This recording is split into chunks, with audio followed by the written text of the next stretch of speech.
총실의 모든 분들이 정말 낮과 밤 없이 구분 없이 국민을 위해 열심히 일하시는 모습을 곁에서 보면서 취재할 수 있어서 보람되고 기쁘다고 생각합니다. 질문 기회를 주셔서 감사하고요. 간단히 질문 드리겠습니다.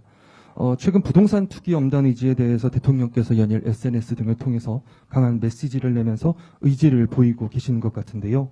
이에 대해서 최근 발표된 정부의 129 도심지 부동산 공급 대책의 향후 효과에 대해서 어떻게 예측 또는 기대하고 계신지 궁금하고요. 또 같은 맥락에서 이전 정부들에서 사실상 집값 잡기에 대해서 어느 정도 실패가 거듭되어 온 상황이라고 할 수 있을 것 같은데요. 이번 정부는 어떤 방식으로 앞으로 성공 모델을 만들어 나가겠다는 큰 틀의 보관을 있으신지, 총리께서는 또 어떤 의지를 갖고 계신지 궁금합니다. 광고에 보면은 야, 이게 진짜 좋은데 참 뭐라고 설명하기가 어렵네, 이런 게 있잖아요.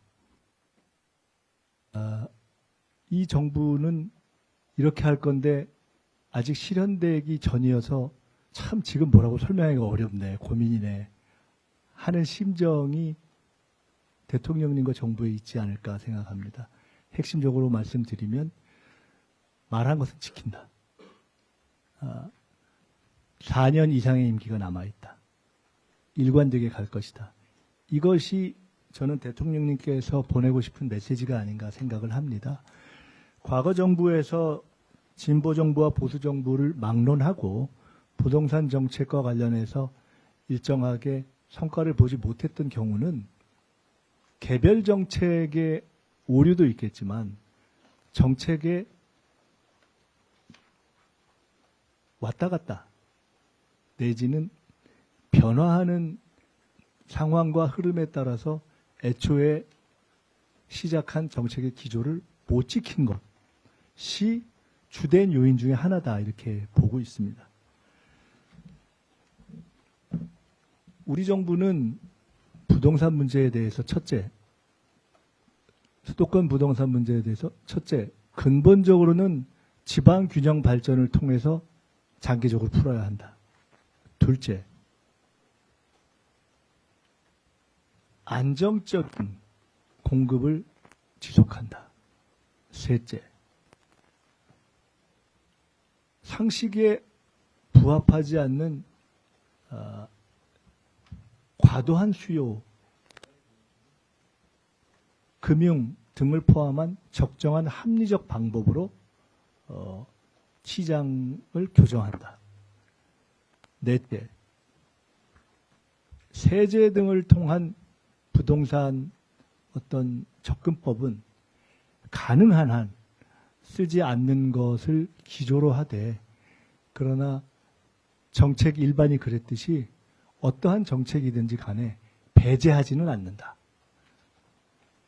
다섯째, 현재 우리가 지난 밝힌 입장은 일관되게 실행한다. 대략 이렇게 5가지 정도가 아닐까 싶습니다. 이것을 다시 말씀드리자면 최초에 정부가 출범한 초기에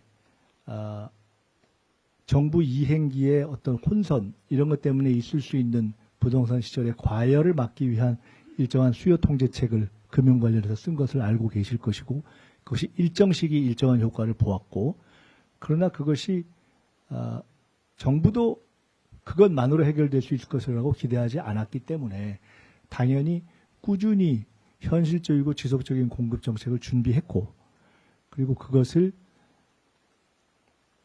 인허가가 아닌 착공 기준에 의한 공급을 수도권에 내실 있게 늘려나가는 것을 준비해서 이렇게 발표해 온 것이고 할 것이고, 그리고 그와 관련해서 있을 수 있는 합리적이지 않다고 생각되는 적정한 수요 억제책 등도 과거에도 구사했고 앞으로도 얼마든지 구사할 수 있다라는 의지를 천명한 것입니다.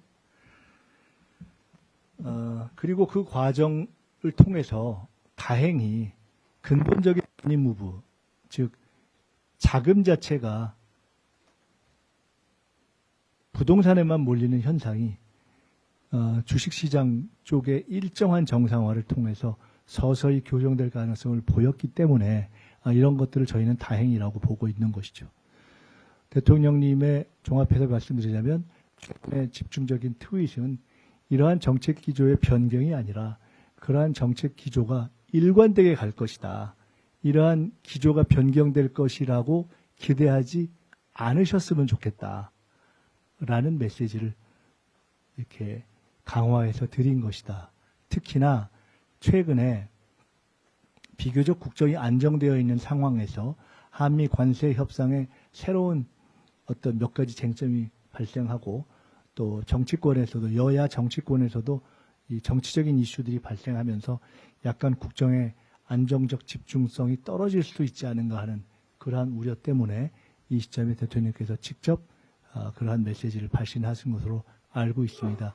제가 공교롭게도 전주 일주일은 2박 5일로 미국에 갔다 왔고 이번 일주일은 이해찬 전 총리의 그 장례를 총괄했고 해서 대통령님과 개별적인 어떤 뭐 SNS나 이런 방식으로 소통한 것 외에 직접 소통한 것이 제가 미국에서 돌아온 날 지난주 주례보고와 오늘 여기 오기 직전에 주례보고 두 번을 통해서 대면에서 말씀을 나눈 것이어서 이 문제에 대해서 아주 디테일하게 말씀을 나누지는 않았지만 다른 현안들이 많아서 대략 그런 기조다 이렇게 판단하고 있고 크게 틀리지 않을 것으로 봅니다.